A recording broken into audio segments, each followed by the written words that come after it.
ॐ सदाशिवसमारम्भां शङ्कराचार्यमध्यमाम् अस्मदाचार्यपर्यन्तां वन्दे गुरुपरम्पराम्. ॐ. Solvingji, can you start reading from this? I can read with you. Ahankara. Ahankara is a Sanskrit word that indicates the sense of concept of one's own individuality. The individualized I sense expressed as I do, I own, I enjoy, and so on. An is a prefix which negates the meaning of the word it precedes. Therefore, ahankara means the absence of the sense of ahankara, freedom from individualized I identification. Total destruction, nasha, of ahankara is self-knowledge. Only the one who knows the truth of the self is completely free from ahankara, identification with individualized I. Lord Krishna could not have intended the primary meaning of self-knowledge, total destruction, as the meaning of ahankara. Instead, the word has a relative meaning in which it is a preparatory means for knowledge. What is meant by relative absence of ahankara? Ahankara is ego. How can you bring about relative absence of ego? By understanding what causes the presence of ego. Presence of ego is the result of sheer ignorance. Ego gains its status because I never think of examining its reality. The aggrandizement of ego comes about purely due to lack of thinking on my part. When I clearly, objectively examine the claims made by the ego, it cannot but deflate. The claim made by the ego will not hold up either to knowledge or to ignorance or to power, possessions or accomplishments. In a given lifetime, the essential characteristic of the individualized sense of I in its infancy is ignorance. Can you scroll a little? Ignorance is the capital with which the I ego begins life. Later, I maintain that capital and spend it very carefully throughout my life. Ignorance is not an ego inflator. Ignorance is not something to which I proudly lay claim. Knowledge, however, is a different matter. I gladly claim title to knowledge, although it is a spurious claim. Knowledge is not created by me, but only discovered in the wake of the removal of ignorance. Knowledge is always there. No one owns or creates knowledge. Hence, I cannot assign to the ego a personal credit for the skill or speed in shedding ignorance. When this individualized sense of I came to almost synonymous affect burn of the same curse, ignorance of the relationship of the individualized sense of I with the world. We previously saw when Manitva, can you scroll again? When Manitva was examined, that pride in anything is a logical absurdity. Although graced by free will, I have the power to choose my actions. I have no power over the actual result of the action choosing. The result I anticipate can never be more than a probability among possibilities. I do not produce the result. The result of any act of mine occurs both as the product of materials that I have not authored as well as the outcome of many circumstances, past and present. Can you scroll? Known and unknown, which most operate in concert for the given result to occur. If my strong, skillful arm throws the winning pass in the final seconds of an American football game, the material and circumstantial factors that come together to produce these are too many for the final result to be a matter for personal pride. I am neither the creator of the football itself, nor of my athletic body. Many people and experiences contributed to the development of the skill in the arm that threw the ball. I am not responsible for the clearing of the rainstorm, so that the game did not have to be cancelled, or for the sharp earth tremor that occurred 60 seconds after my pass, since a minute earlier my pass would have been spoiled. Nor can I claim credit for my colleague who caught the pass to convert the possibility into the winning points. Pride and ego, when examined, become so silly. that humility really cannot be considered a virtue. Humility is simply understanding the world, including myself, because I am part of the world just as it is. When I understand things as they are, I will be neither proud nor will I be self-condemning. Self-condemnation also is an expression of the ego, ahankara. We have already seen that self-condemnation is ankara ashucha, an impurity in the mind to be cleansed by the understanding that there is no locus for condemnation other than a particular thought. In the correct understanding of myself, of my relationship to the world, there is no room for either pride or self-condemnation. I see the world that includes me as it is. I see the world is filled with wonderful opportunities. Therefore, I make use of those opportunities as a source of learning. I make use of this vehicle, the body, mind, and so on, to the best of my ability. It is my means to shed ignorance. I see that personal credit for anything is irrelevant and cannot be substantiated. I simply enjoy the world as a field for the discovery of knowledge, without pride, without egotism. This is the attitude of anahankara.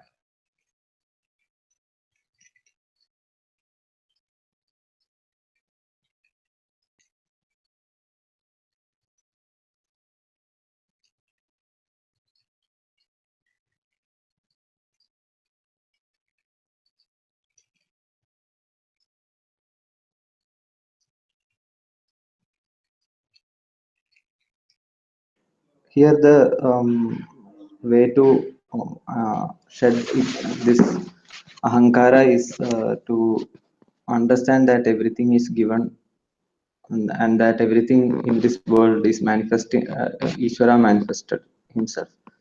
So that is what is we have to understand from this. Puja Samji always says that everything in this world is given. Nothing that is there that we can claim. My body is given, my intelligence or whatever that is given, the possibility to use it is given, the circumstances to use it properly is also given. So whatever we claim to be ours, or whatever or in the negatives, and whatever we condemn ourselves for, is everything is given, everything is Ishvara's manifestation, and everything is his um, yeah, everything is nothing but his um, what we can say, grace.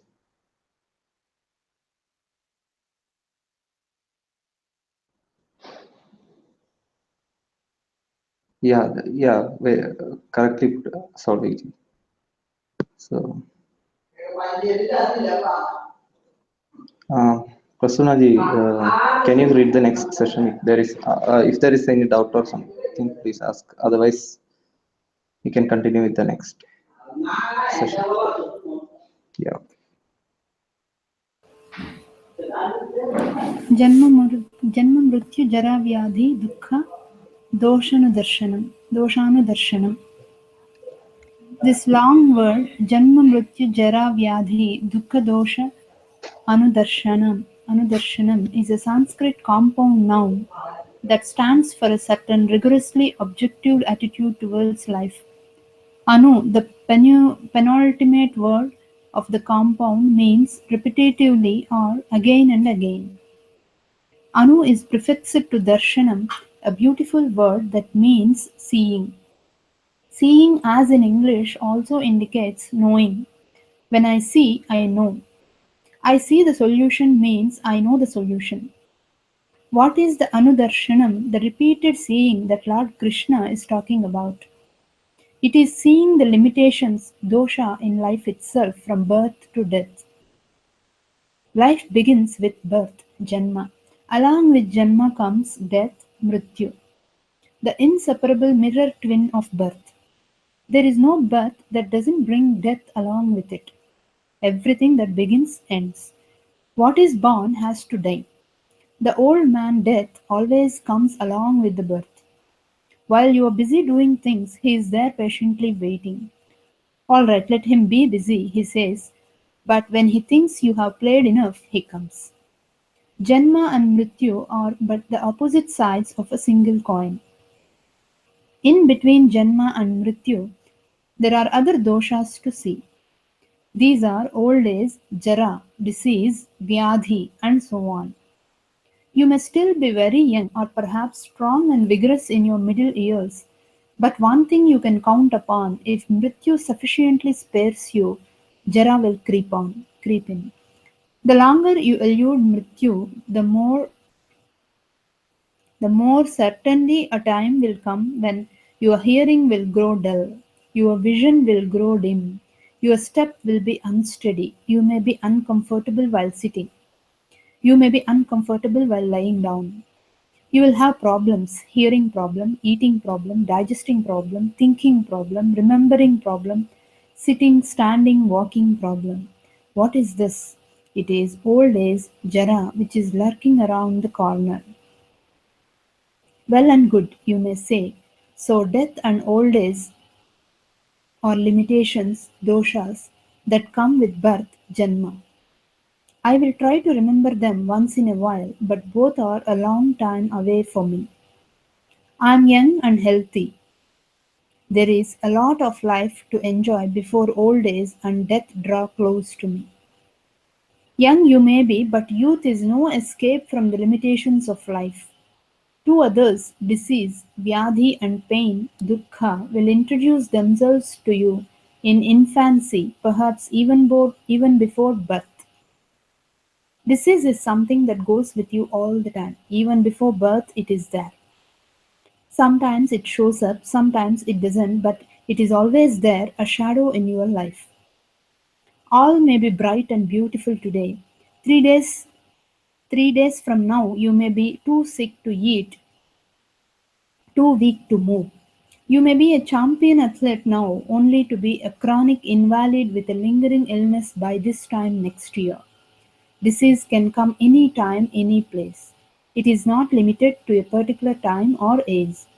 Similarly, dukkha is a lifelong companion. Dukkha means all forms of pain, physical or mental, large or small, from the bite of a mosquito to grief over loss of a loved one. Pain, like disease, cannot be avoided. Careful Careful as you may be, pain will catch you. A truck driving on the wayside of the street sends you to the hospital, or the earth grumbles and rumbles beneath your feet, shaking down the house to which you are so attached and giving you a dump on the head for good measure. This is called dukkha, pain of various kinds that come in a variety of ways. Pain or troubles coming from within or adhyatmika, from the outside, adi bhautika, and from a heavenly source, adi daivika. Adhyatmika dukkha, internal pain, comprises the aches and pains and troubles of my individualized person. Adi bhautika dukkha, external pain, is made up of the problems the world around me, the smoke in the air, the blast of my neighbor's radio, the furnace that fails on a cold day, and so on. Adi daivika dukkha is the painful result of an event over which there is no control whatsoever: a tsunami, an earthquake, or an erupting volcano. Thus, we see the limitations dosha in life.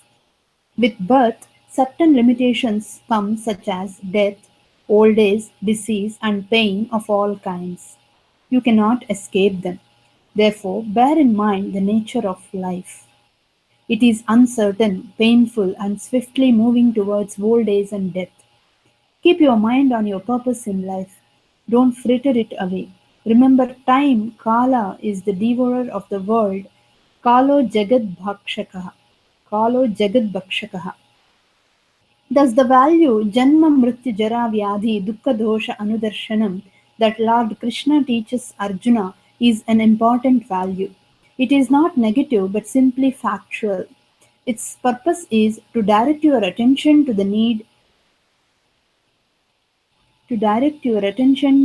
to to the need to see the life objectively just as it is, so that you will be able to make use of the time that is available in your hands right now.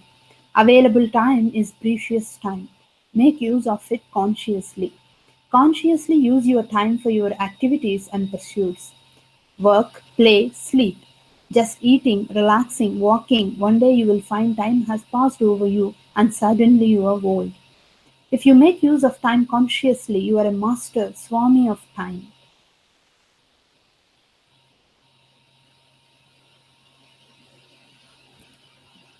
This again was pretty clear, and this is something we all know, but we all don't. Uh, we are not aware of it always. We are not bearing it in mind, as Swamiji says. And this we just need to bear it in mind. It sounds easy, but would be difficult. When dukkha comes, we will not be able to understand that this is part of the world. Um, we always come across dukkha and vyadi as young people, but and it is definite that we are going to come across Jara, as Fuji Swamiji says, in near future. So we have to bear it in the mind. We have to understand that these are all going to come, and these are all part of the world. And this is not some anything negative, as it is said. It is not looking at life negatively, but it is just understanding the plain truth that life is. If we don't understand this, then we won't be able to accept it when it comes. We won't be able to digest it. So we'll be all like, oh, why has it happened to me? It happens to everybody. These are the realities of the life.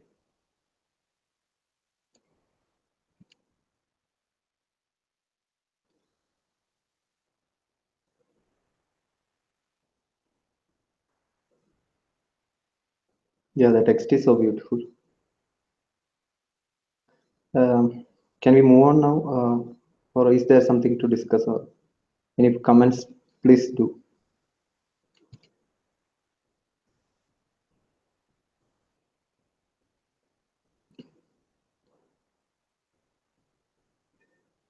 Okay, then we can move on, I guess.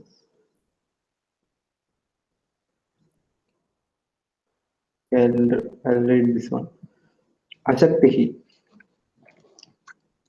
Shakti means clinging attachment to things. This attitude of holding fast to things underlies the notion of ownership. Ash- Sorry, it is not. Okay, yeah. Okay. Ashaktihi means the absence of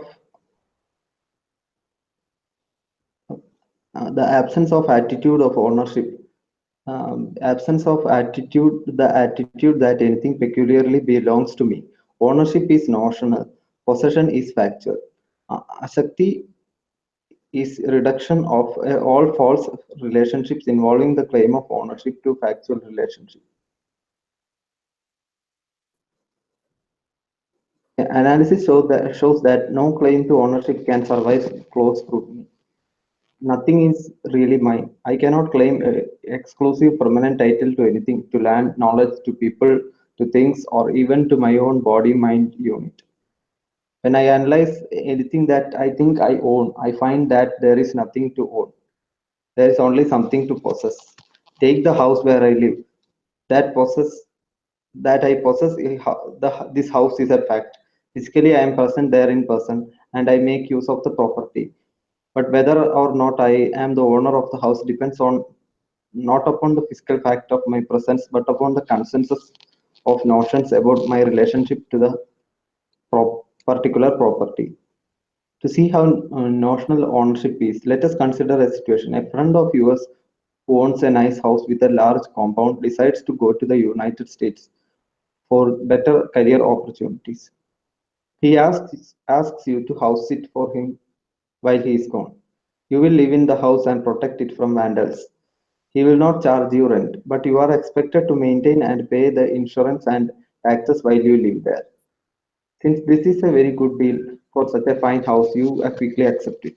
Your friend does very well in US, in the States, from year to year, postpones returning to home to reclaim his property. One day, while you are at work, you receive an overseas telephone call from your friend. He is jubilant. He has struck it rich in a mining syndicate and is settling abroad permanently. In a magnanimous gesture, he is making a gift of the house to you. He has already instructed his lawyer to prepare the deal. That evening, when you go home, nothing physical, nothing tangible will have changed about you and the house. You still live there as you have for past 5 years. You intend to continue living there. You have been paying for the maintenance, taxes, and insurance. You will continue to do so. You don't intend to sell the house. There has been no material change, but now you are the legal owner of the house, and your whole attitude toward it has changed. You call a real estate broker to see how much it is worth. You decide to put up a fence. You inquire about the zoning laws. You go across the street to get a better perspective and look at the house with a proprietary feeling. Nothing really has changed except the legal position. It is now your house. You now consider it yourself the owner that gives that property a special hold upon you. The ownership is purely notional and is even more clearly seen in the case of flats or modern uh, condominiums. A few years ago, a young friend told me that he bought a new place in Mumbai, which he invited me to see. When we arrived in the house, at his house, I found myself looking at a seven-story structure. Since this young man has a relatively modest position, I was surprised. You bought this? I asked. Not all of it. He laughed. I own a flat on the third floor. So we went to the third floor and he assured me in saying, "This is mine. This is the flat I own." This was the first time I had heard of such an arrangement, so I was still puzzled. Do you own the land?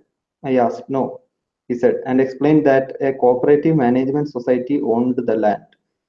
All he owned was one rather small flat, 2 rooms and a kitchen. So I asked, "What is it you own of this flat? Do you own the floor?" No, my floor is the ceiling of the fellow downstairs. Do you own the ceiling? No, the ceiling is the floor for the family upstairs. How about the walls? Well, the inner walls are shared with other flats. The outer walls, of course, belong to the whole building as part of its structure to support. So, what do you own? Well, Swamiji, I own the space. You can see the nature of ownership. A claim of ownership is always connected with something over which, at most, I can assert a temporary possession or control. Even my right to sell that which I own is possessing right, nothing more. I can transfer my possession or control of something to another for which I receive a certain money. This is only transfer of possession. For me, to claim an ownership that is factually more than a temporary possession, I would have to be the sole absolute author of the owned object. Otherwise, many before me, as well as those who come after me, will also be able to claim rights in the object, reducing my factual status to its temporary possessor or controller. As we have seen before, I cannot claim to be the sole author of anything. I did not create the land on which my house stands. I did not make the materials that went into the house. Fire and water are needed. The work of many other people went into the house: masons, carpenters, electricians, plumbers, and so on. Conformity to certain physical laws, not my creation, made possible the assurance that the walls will stand. Thus, the house, which is made up of materials available, is an existent creation as assembled by or in accordance with the knowledge of countless human beings unknown to me. Some long dead is simply an aggregate structure available for my temporary possession and control. This is well and good. You may say for a tangible object external to me, like a house. But there is something uniquely specific especially mine, for which I can certainly claim factual ownership. That unique thing is my own body. Who else can claim my body? Many others can make claim over given body. The mother can say, I bought this body, it is flesh of my flesh. It is mine, not separate from me. No, says the father, I am the instrumental cause, Nimitta Karana of this body. I was involved in its creation. Not only did I provide all the food necessary for this body to grow, but the clothes and shelter also to protect it. The society, the community has a claim to the body. Collectively, efforts of many have made available the things necessary for this body to be nurtured and provided a society in which it can live.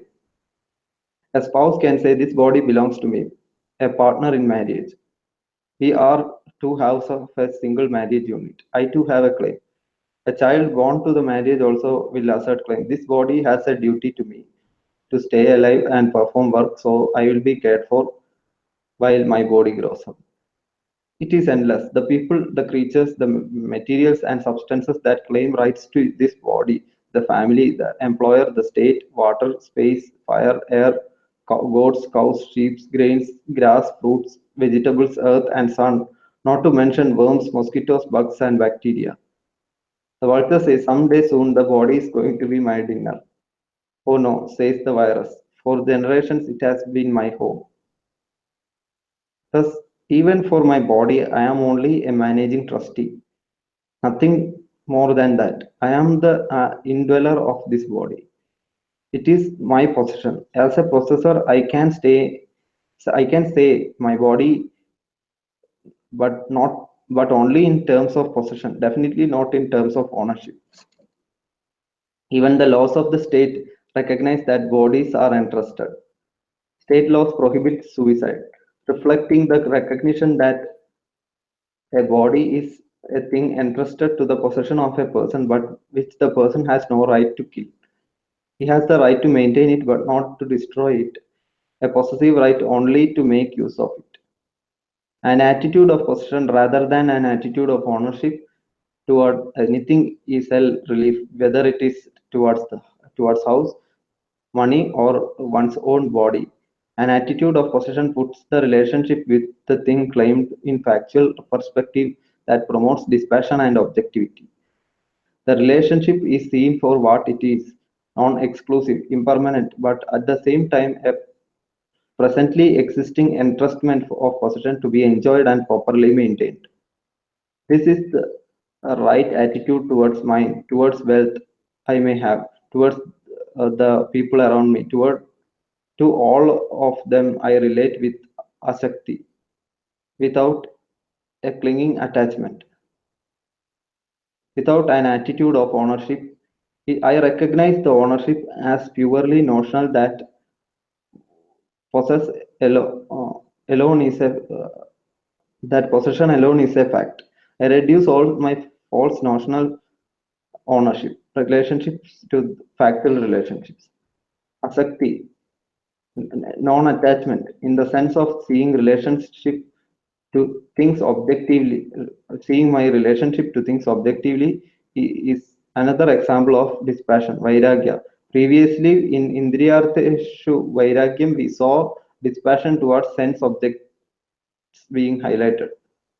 I gain dispassion towards sense objects when I recognize the sense objects do not have the capacity to produce lasting happiness or security. In Asakti, the dispassion highlighted is the relationship between me and objects. It is the dispassion I discover when I see clearly that there can be no lasting attachment to anything. That is, there is no valid ownership of anything.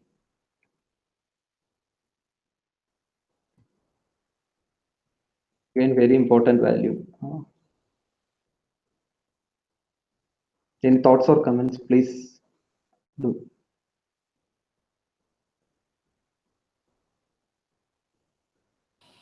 This dispassion is one more difficult thing to follow in the daily routine.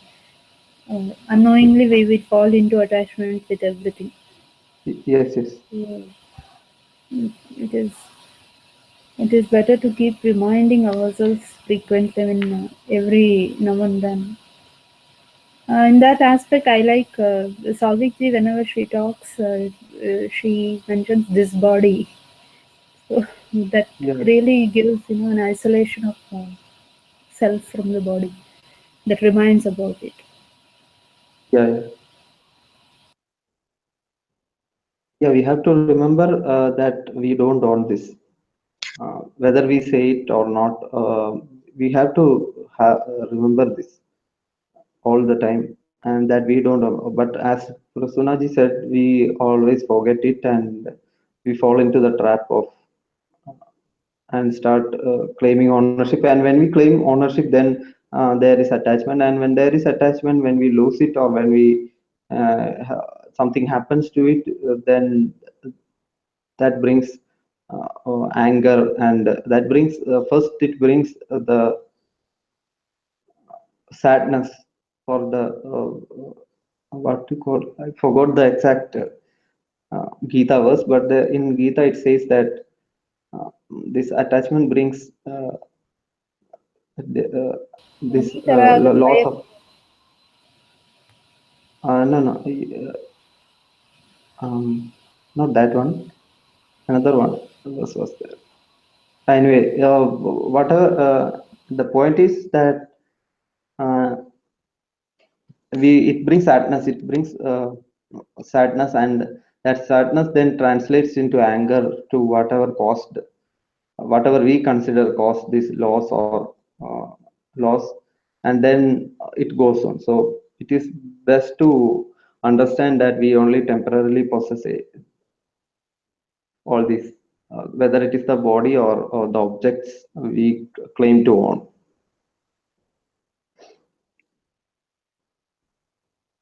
And there is one more thing that we often fall into is whenever things go wrong, we'll get detached. Oh, what is the point?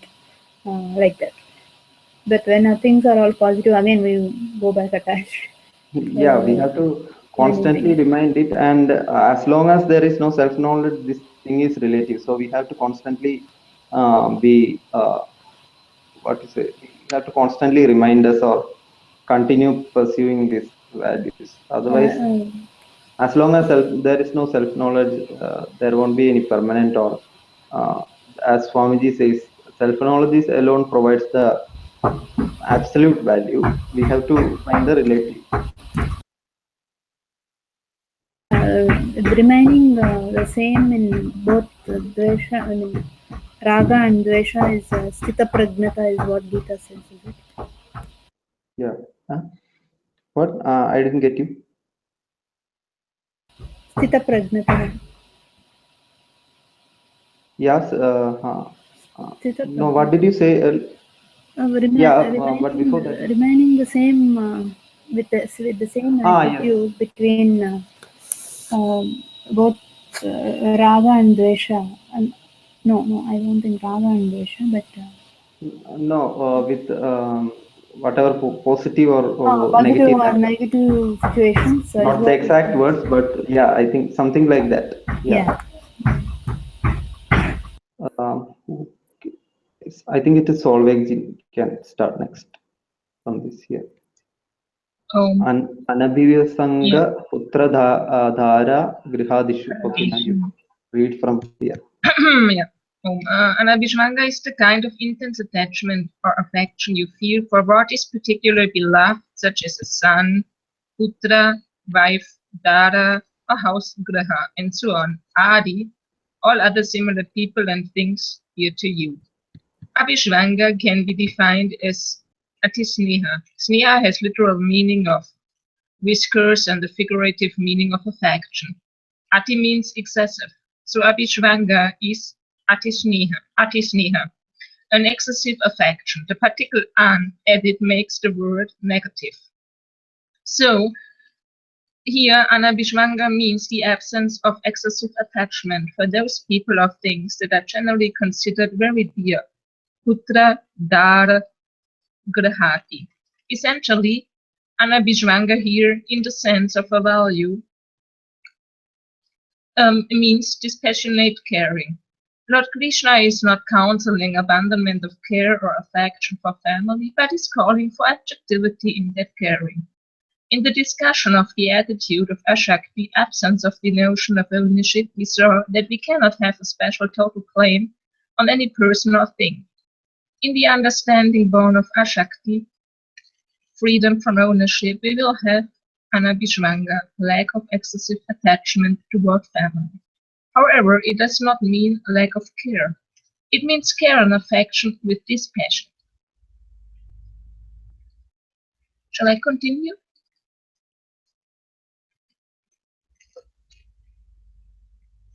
Shall I continue? Yes, sir. Nityam Sorry, I was muted. Yeah, please continue. It was a small Okay, sorry. Nityam samachidatvam istanistu papatishu. Sumachitavam istanistu papatishu simply means that we accept with the sameness of mind the results we like as well as the results we do not like. Sama means equal. Chidatvam means state of mind. Istanishtu papatishu means the occurrence of something considered desirable or undesirable. Here, Lord Krishna is telling Arjuna always nityam. Maintain the sameness of mind, samachidatvam, in the wake of likes or dislikes. Do not be elated over getting what you want, nor be dejected when you get what you do not want. Accept results as they come, factually. If an accident occurs with sameness of mind, assesses the situation and do what is required. If some venture fails, look at the facts, learn from them, and do whatever is now needed. View all situations as they occur, factually, with a mind unshaken by emotional intensity, a mind that calmly decides what is to be done and directs the doing of it. When something happens that you like, do not get elated. A mind that becomes ecstatic when it gets what it thinks it wants will also hit the bottom when loss or failure occurs. Samachidatva is the state of mind that does not swing between elation and depression, but remains in equilibrium regardless of the situation, successful, unsuccessful, joyful, sorrowful, conducive, non-conductive, and so on.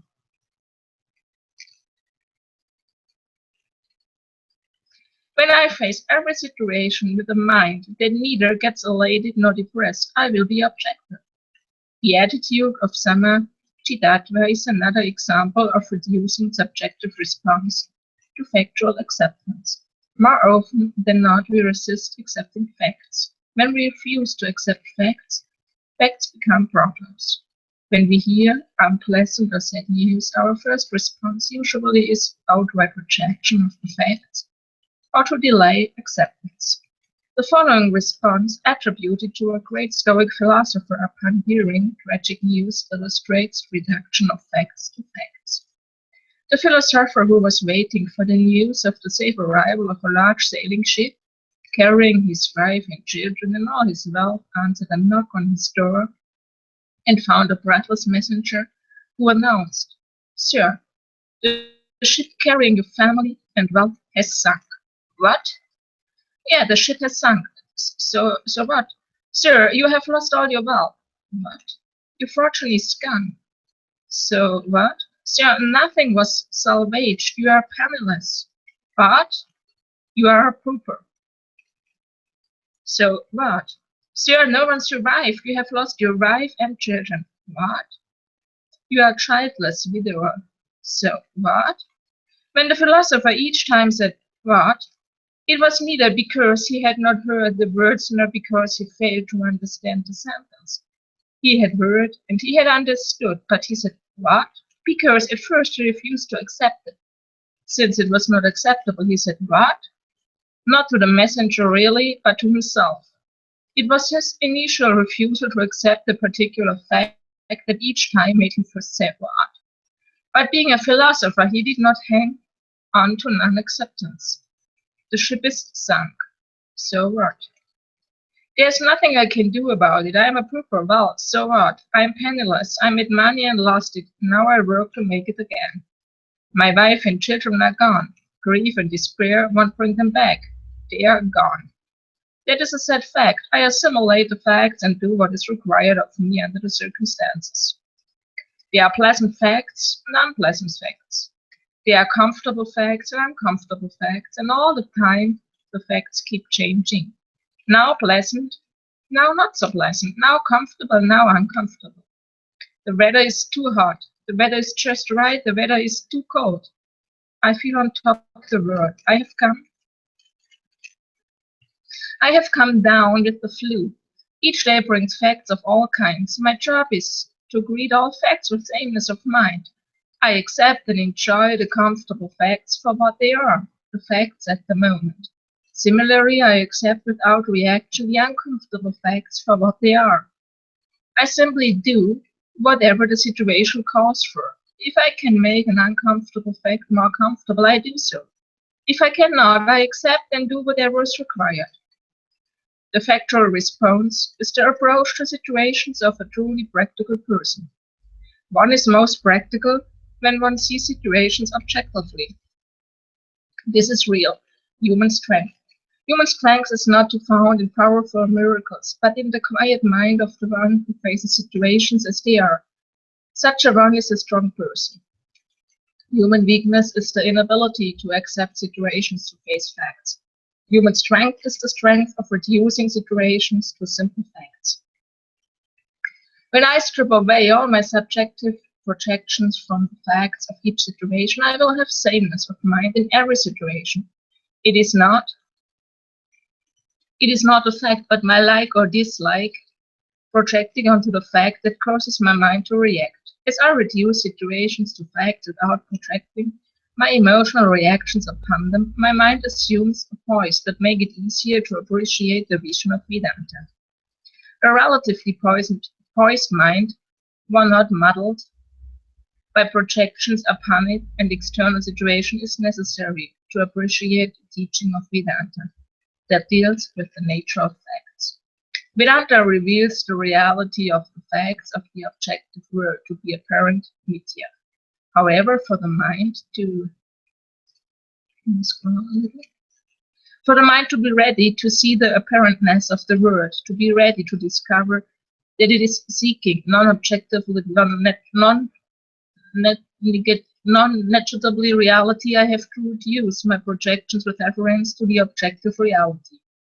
When I project upon the facts of the objective world my own subjective reality based upon my likes and dislikes, I am too muddled to see the truth found in the teaching of Vedanta. The teaching distinguishes the apparently real and unfolds the nature of reality. A mind that is ready for the teaching of Vedanta is a mind that sees facts objectively, which does not convert the fact into a subjective problem, but meets each situation with sameness of attitude, with a mental poise free from complaint. Such a mind without subjective reaction calmly determines what needs to be done in a particular situation.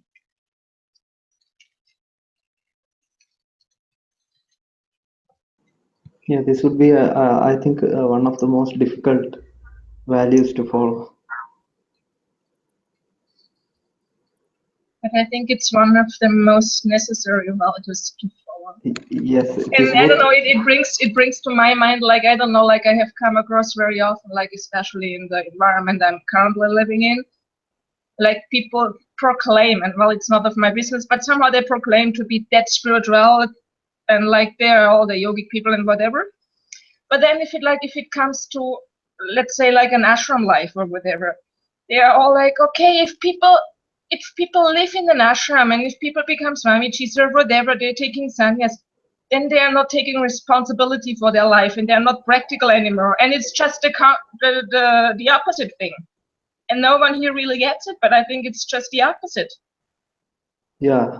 Like, to be very well grounded in a spiritual life, you have to be, and just, yeah, it goes along. You are very practical there.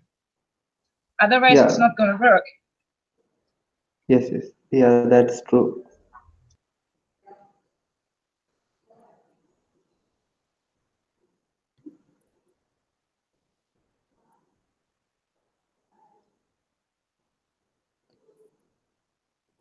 But I think this would be the most difficult for us. At least for me, I think not being reactionary would be, but it is very required also. So we have to contemplate upon it.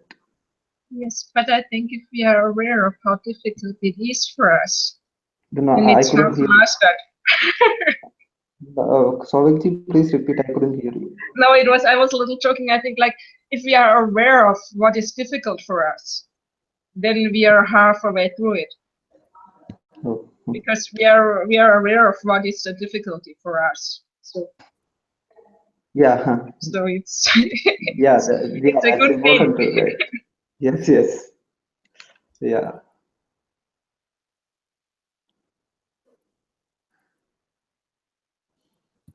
So can we move on to the next? So we should not say we should say it's rather we should find a good word to say. It's not difficult. Yeah, difficulties. A positive I word think would be more attentive. We have to be attentive. yes. Yes.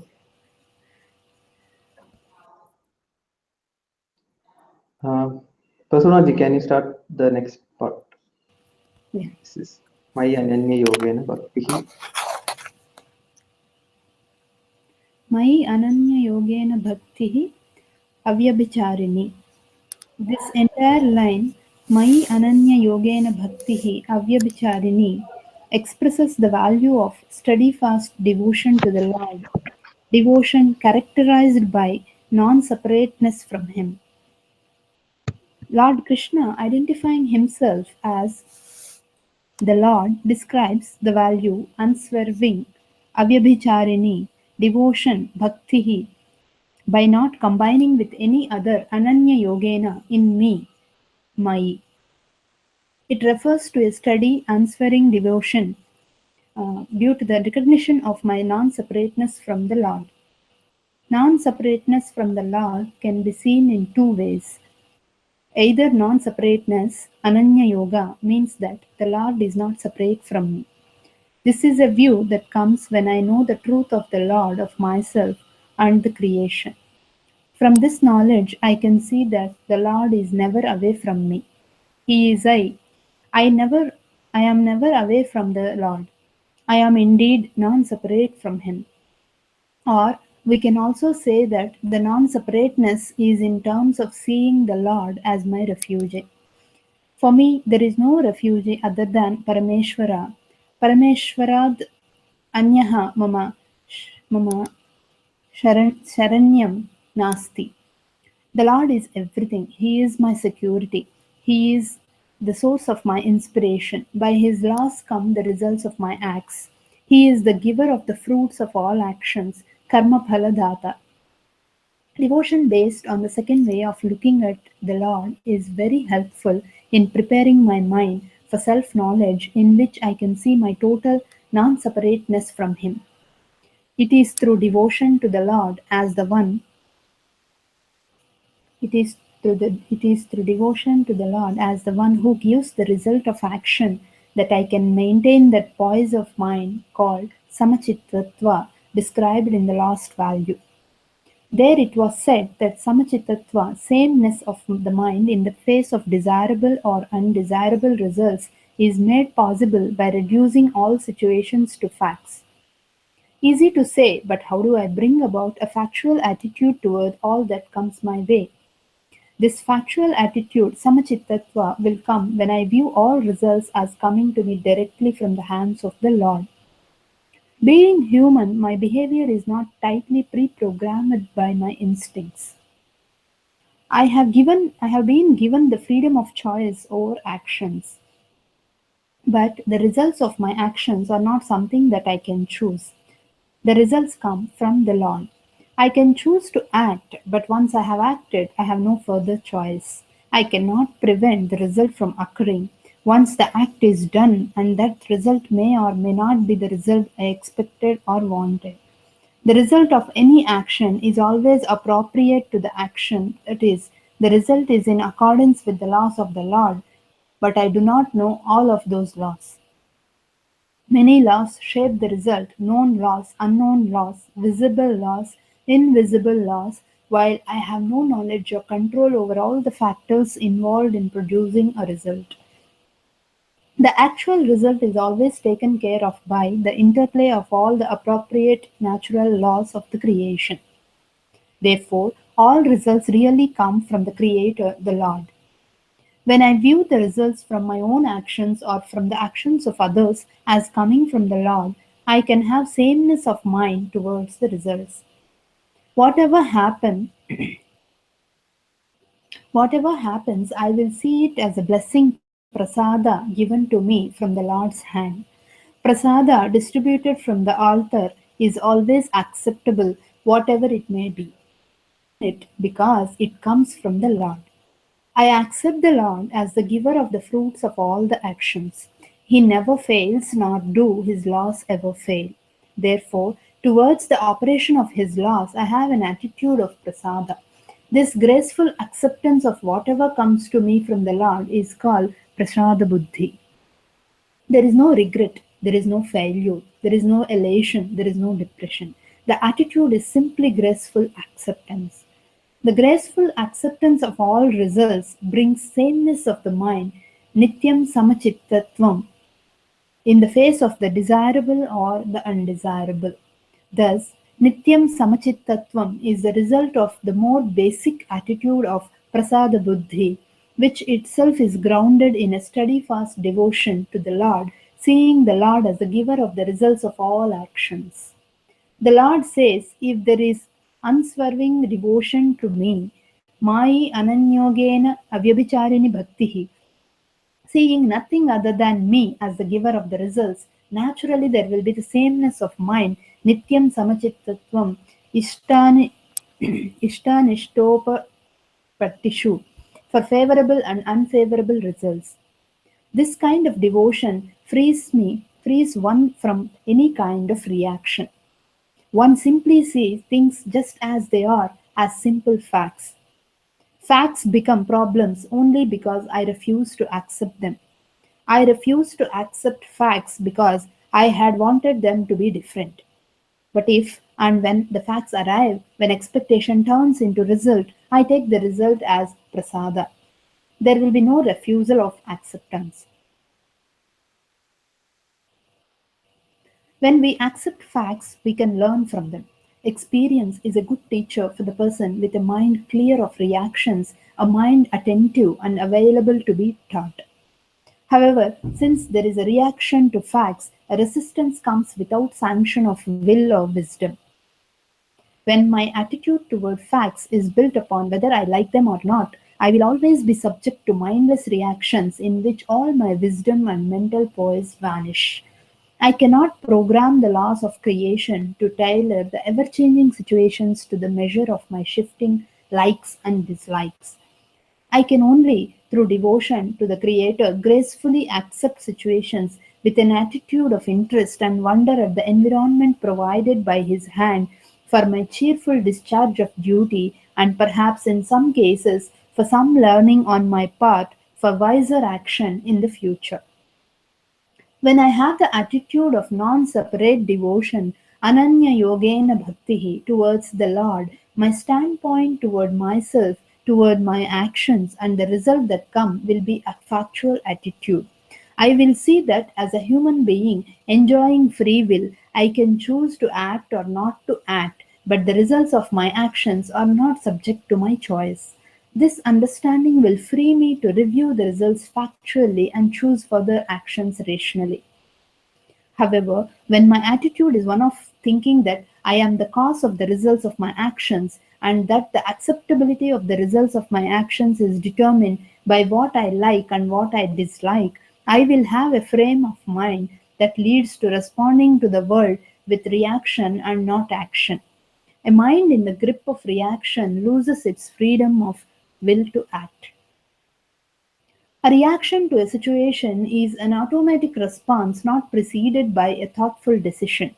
Automatic responses occur sometimes from a thoughtless surrender to impulses, but more often a reaction is born of mental habits based on likes and dislikes. When I always respond to a situation in a manner determined by my likes and dislikes, there would be consistent reaction.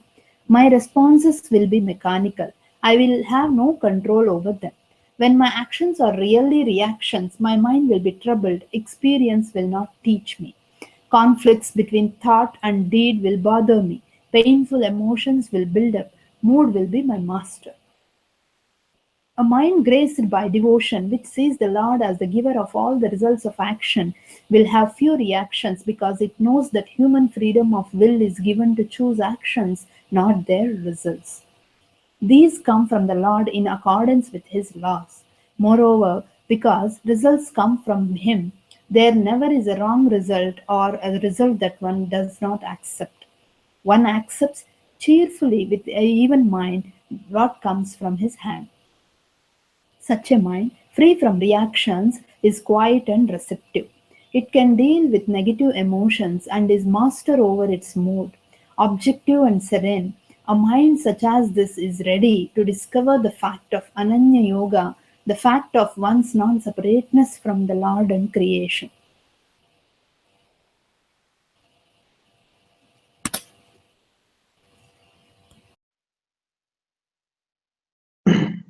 This is basically Karma Yoga Buddhi, nothing different from it, as we see in Bhagavad Gita.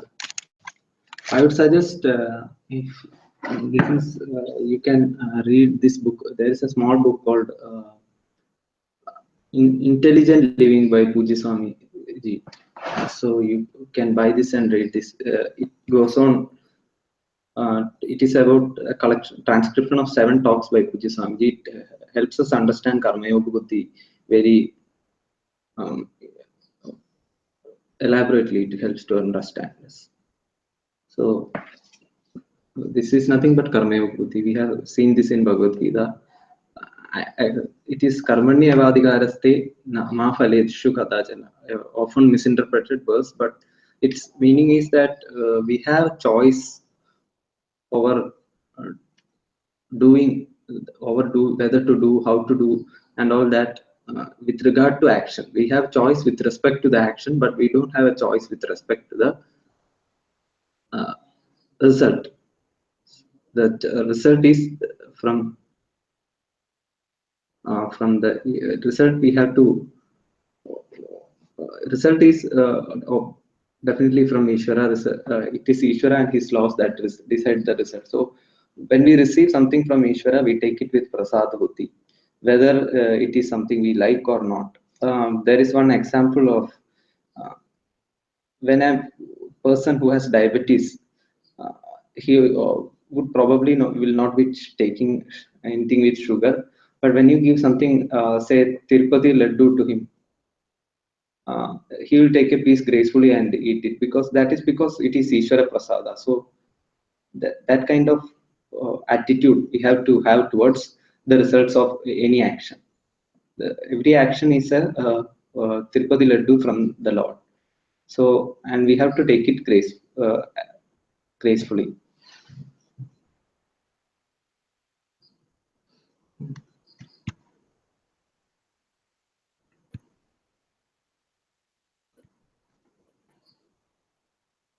Yeah, this is a wonderful book, actually, Value of Values.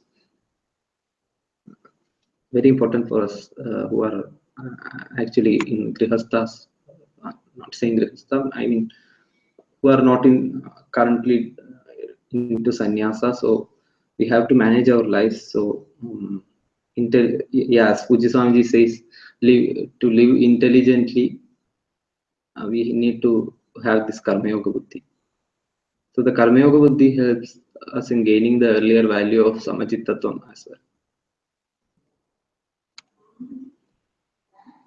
I think we can stop here and start from page 110. Vivikta Desha Sevitvam on next week. Next week also we can start at 6:30. So this book will be over earlier. So I have exams coming up in May and April. So I have to finish this a little earlier.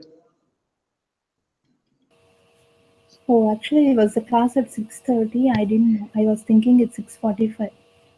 So I No, joined no, later. 6:30. Sorry. Okay. We can start at 6:30 next week as well. Yeah, yeah. Okay. Basically, I tried the about the value we were talking about. Okay, so we were talking about um, applying these values in our life. I tried with uh, I think it was Styrium, the steadfast attitude of doing what has to be done, and the uh,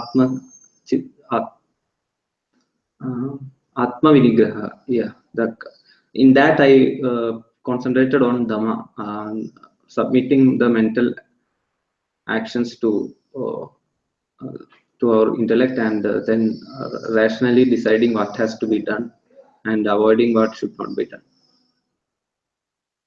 instead of going by our emotions. So I tried applying that in my life.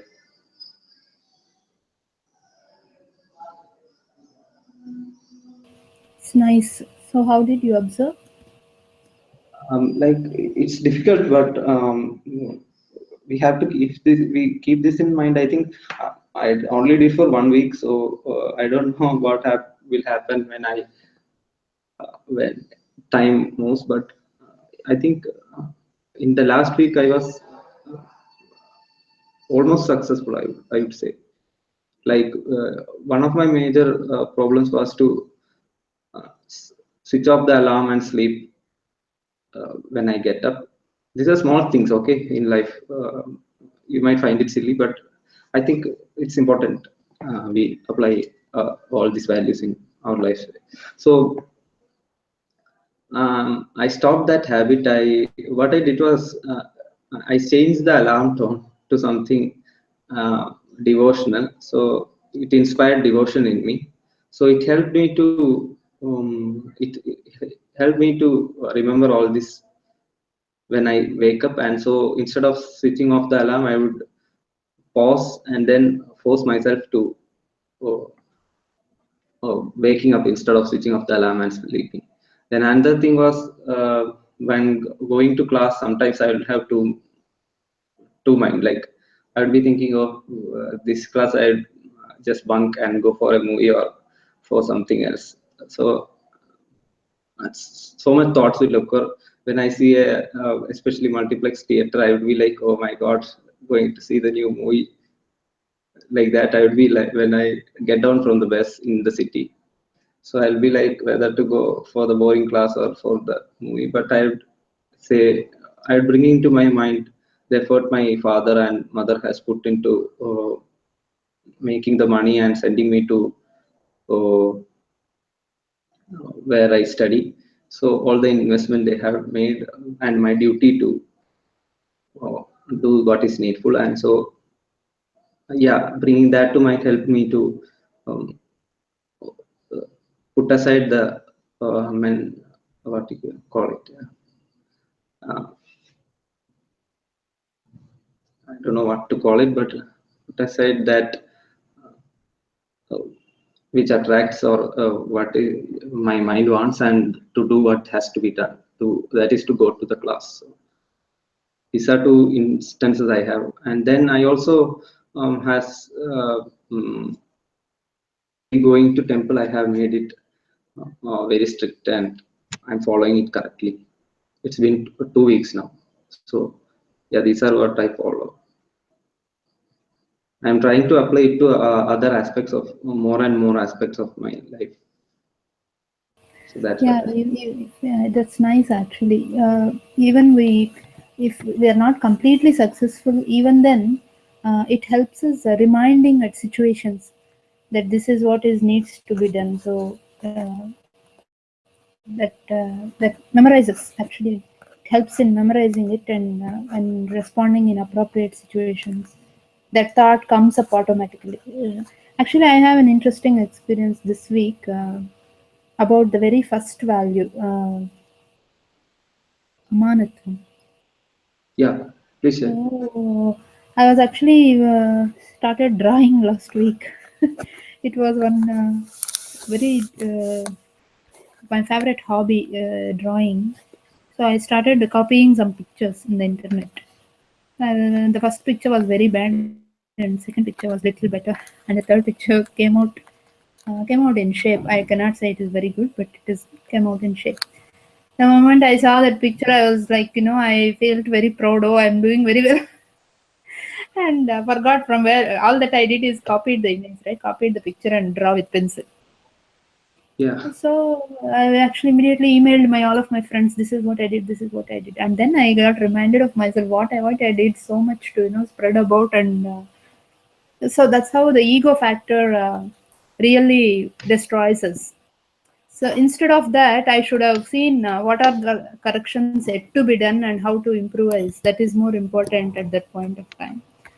So that was and yesterday Prashantji was explaining, right? Being humble Yes. for whatever task. Even I go to office, I do the prayer and I try to give the result to the Lord. So I remembered that actually. So then I just decided to myself that when I start drawing, I'll pray the God who gave me this opportunity of some free time to sit and draw. And again, after finishing the picture, let me thank God that I did. So that this has to be habitual is what I felt, and I'm doing it. So that is one. This is automatically. Even I didn't try actually for this values of values. We have to. There was an agreement that we have to share our experience, right? Yes. So unknowingly it happened. I told you, when we make some commitment to share or something, when there is something like a feedback, then automatically we'll feel like doing it. So that was the very Yeah. purpose of that. Yes. So I think we can close off now. I have another Yeah. class on it. So yeah, see you next week. Thank you. Om Purnamadah Purnamidam Purnat Purnamudachyate Purnasya Purnamadaya Purnamevavashishyate. Om Shanti Shanti Shanti. Hari Om Sri Gurubhyo Namaha. Hari Om.